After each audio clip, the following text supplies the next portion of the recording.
Hi, Living Water Church kids. Hi guys. How are you doing? We miss you so much. So much. We can't wait to see you again. It'll be cool to get back together again when the Lord allows us. So we're looking forward to it. I miss coming to church every Sunday and seeing all your faces. Yes. So anyway, Amy, how have you been during this time? You know, I've been okay. I feel like some days I'm really good. Some days I'm like, oh, God's got this. It's okay. Everything's going to be fine. And other days I am struggling. Other days it's been really hard where I just feel like this is never going to end and I don't know what we're doing. I don't know what's happening. I don't understand. You know, I feel the same way, you guys. I have good days, I have bad days, right? And it's getting long and it's getting hard. And so Amy and I just wanted to talk to you today about the idea of comfort.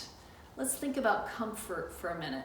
Maybe you have a special pillow that you like to lay on and it makes you feel comforted. Comfort is when you feel loved, when you're hurting.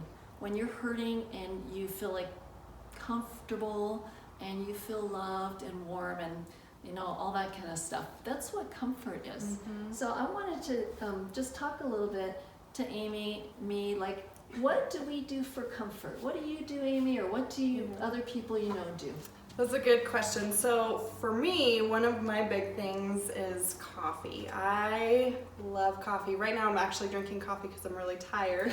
But some days I'm like, oh, this is such a hard day and I need coffee to make myself feel better. And you guys probably don't drink coffee yet, but maybe your parents drink coffee to kind of help bring them some comfort. Or maybe you guys have a favorite stuffed animal that you just like, oh, when things are hard, you're like, I need my stuffed animal. Or maybe a blanket or something like that. Other things that I see people do is go for food. You got your candy, you got your mac and cheese. I love a good bowl of mac and cheese when I'm having a hard day, to be honest. Hey, and how about Chick-fil-A, man? They have some really good milkshakes, and they have those special kind of fries. And then don't forget, like, Cane's chicken, Gotta get your chicken. you know, drinks and all that stuff. So yeah, there's a lot of food that we go to. Here's one of my favorites. Chocolate. Sometimes I'm like, oh, I just need some comfort. I'll just eat a little chocolate. Just a little chocolate. That doesn't always help. But, anyway, what else? What else, Amy? Sometimes I know that we turn to, you know, our technology. So maybe you have a tablet at home and you have certain games that you like to play when you're feeling upset, or maybe you like to watch a show or a movie or something that just makes you feel better, at least for a little bit.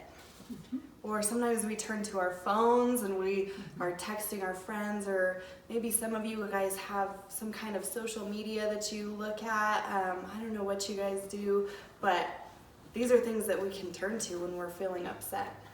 For sure. And you know, Amy, sometimes when I feel really lonely, I just start texting friends like, hey, are you out there? You know, I just want to know that people love me and are around me.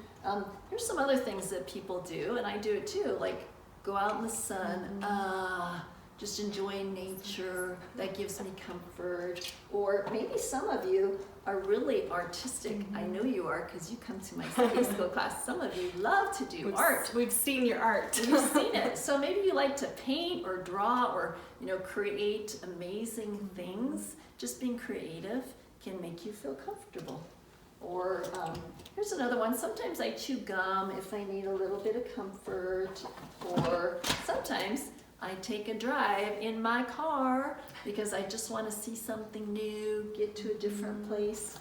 And the other thing I do is, and maybe you do too, is remember this, the Action Bible? Remember in Uncle Owen's class, you guys were going through the Old Testament and you were doing all sorts of stories that are in cartoon form, which were really cool.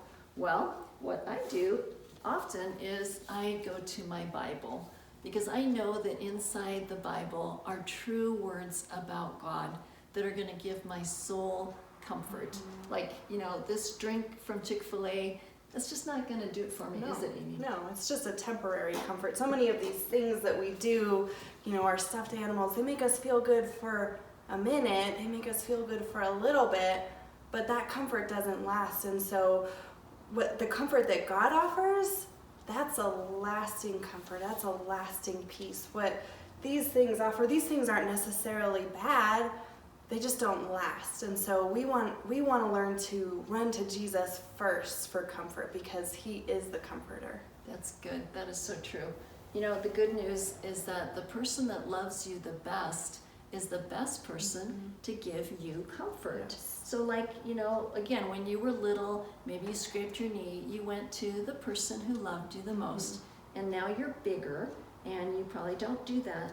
But I want you to know that God is thoroughly in love with you. He is strongly in love with you. Yes. The Bible says that nothing can keep us from the love of God. Nothing. Not your sin, not your bad behavior, not your turning to other things. Yes. Nothing can keep you from God's love, no matter what.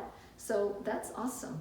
And we're gonna share a few verses from the Bible about God's comfort. Remember that God is always there for us day and night. His ears are always open to you. So this is something in the Bible. This is Psalm 103, verse 13. You can look it up yourself. Remember how Owen taught you to do chapter, verse, look things up? Psalms is almost in the middle of the Bible. So it says, as a father has compassion on his children, so the Lord has compassion on those who fear him. Isn't that awesome? And Matthew 15:32. Jesus was looking at this crowd of people that were hungry because they came to see him. And he said, I have compassion on these crowds. And Philippians 2:1 talks about that we can get comfort from his love. So you might get comfort from your parents' love or from the love of other people in your family or your friends, but his love is the most comforting. And 2 Corinthians 1, verses 3 and 4, talk about God being the Father of compassion and the God of all comfort. He is so compassionate. He loves you and he cares about what you care about. Yeah, he's like so much more than your most comfortable thing that you go to. He's so much more than that for all of us. And in Psalm 34:18, it says that God is close to the brokenhearted. I think that all of our hearts, Amy, have been broken. Yes, I maybe would say so. maybe we have people in our lives who have died, or if nothing else, our whole routines have been messed up. Like you can't go to school anymore. You can't see your best buddy anymore. Like everything is just totally different than it used to be. We can't even come to church. I know, that's broken my heart for sure. Yeah. So God is close to you because you're brokenhearted, and he's close to me. That's awesome.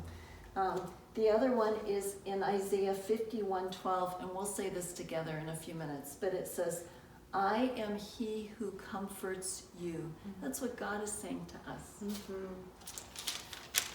And then in Matthew 19:14 and Mark 10:14, Jesus tells the people, let the little children come to me. And I love these scriptures for you guys because they're so personal to you.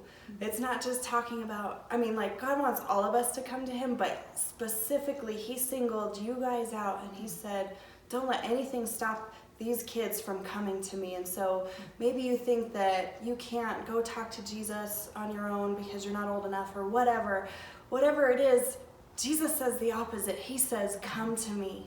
You're a kid, come to me. I want you to come to me. Don't let anything stop you because I love you and I want you to come to me no matter what. That's so true.